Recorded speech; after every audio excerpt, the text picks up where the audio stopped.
members up here today are members of military, they were either active or veterans, members of the emergency service personnel, law enforcement, firefighters, medical professions. I would like to say thank you to you all for serving our country, fighting for our freedom, and protecting us every day. I would like to bring your attention to the American flag right above the DJ stand. This flag is the flag of heroes.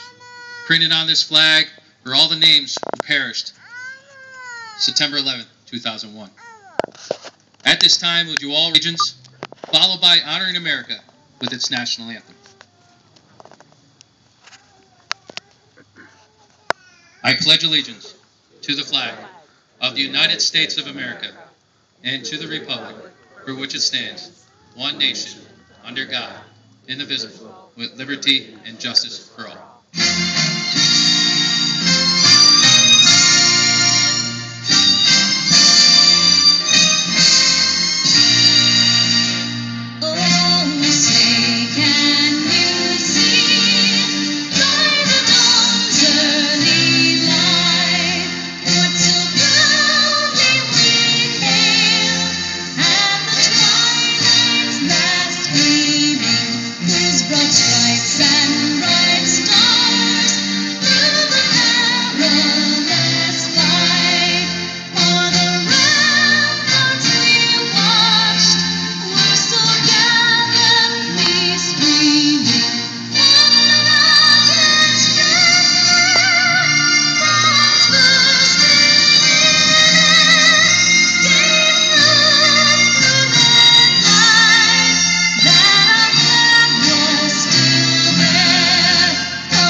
Good evening. I would like to welcome everyone here to Patriot Fest 2011. Today we come here to celebrate two very special events. One, for the last 10 years, the Morgan family has welcomed us into their family, allowing us to come together as friends to share some laughs and a lifetime of memories. 10 years ago, it started out with Oktoberfest, followed by Summerfest, and now we hold today Patriot Fest. I would like to say thank you to them for allowing us to be part of their family for the past 10 years. Second, we come here for another very special reason, to remember the horrific and tragic attack on our nation only 10 years ago. As mentioned before, we come here to celebrate with family and friends Patriot Fest 2011, but we must never forget what occurred only 10 years ago on that 11th day of September 2001. That will be one of this nation's most tragic events in American history. Like me, some of you may remember where you were that exact moment when you first heard the news that our country is under terroristic attack. The following is a brief timeline of the events.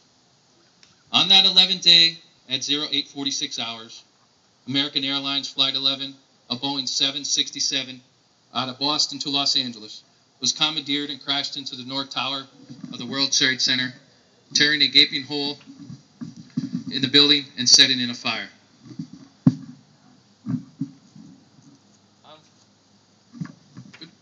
On Flight 11 were 81 passengers and 11 crew members that lost their lives. At 0903 hours, the second plane, United Airlines Flight 175, also out of Boston to Los Angeles, was hijacked and crashed into the South Tower of the World Trade Center and explodes.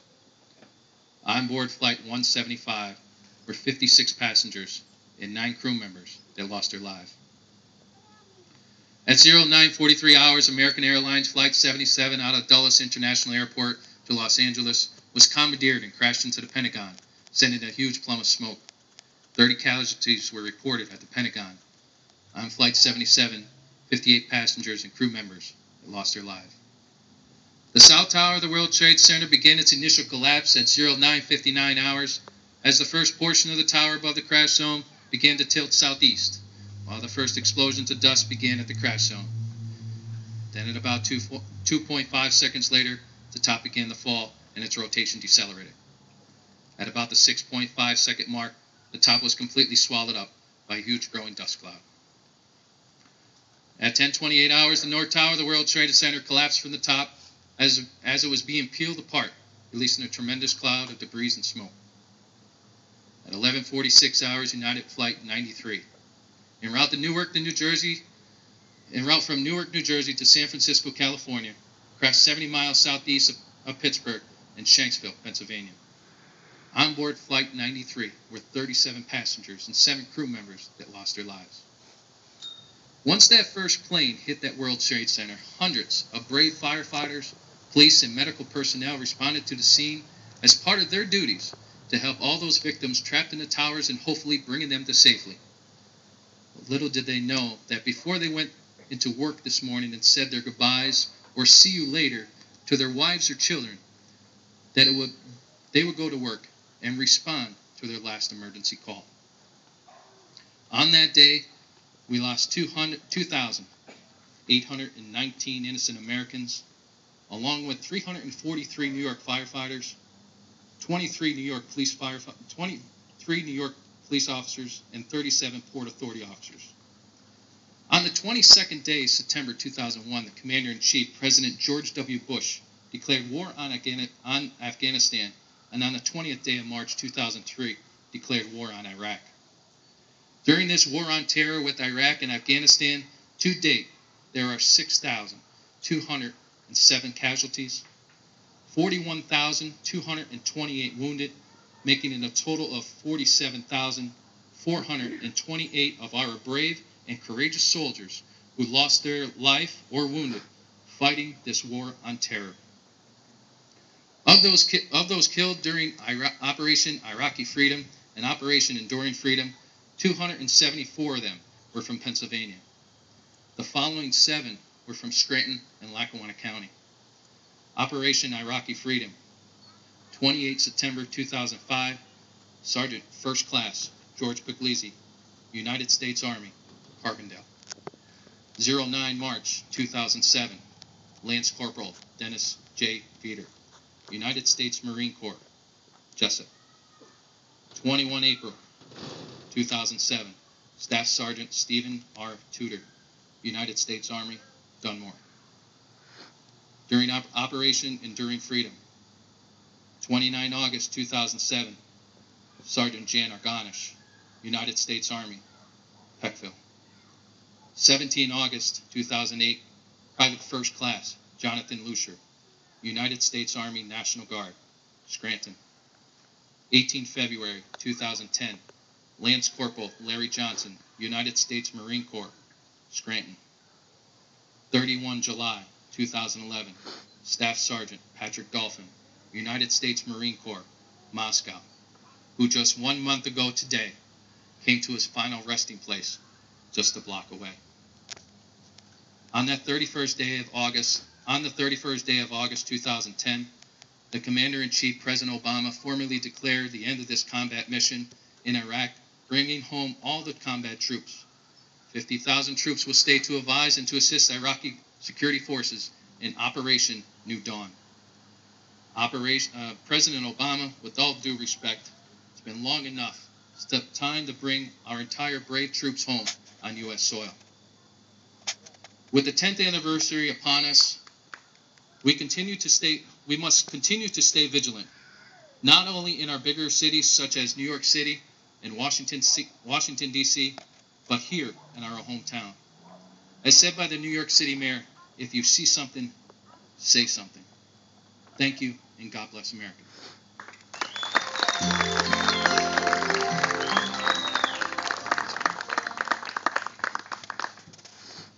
Before we say a moment of silence, we must remember all the innocent people who have died on that tragic day 10 years ago and their families. Also, all those men and women who succumbed fighting for our freedom overseas and abroad. We must also remember all of our loved ones that passed this year, those loved ones who were very close to our hearts and are here today with us.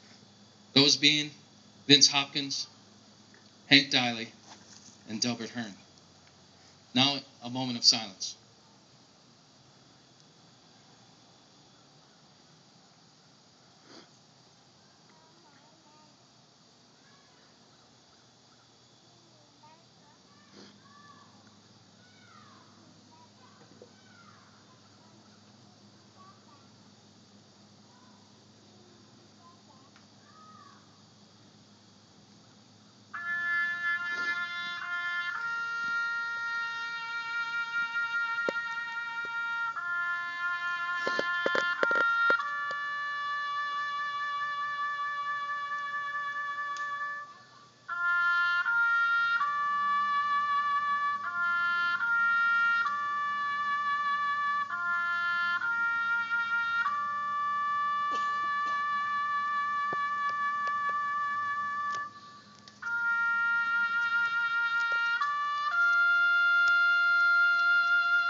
Thank you. This concludes our ceremony for today.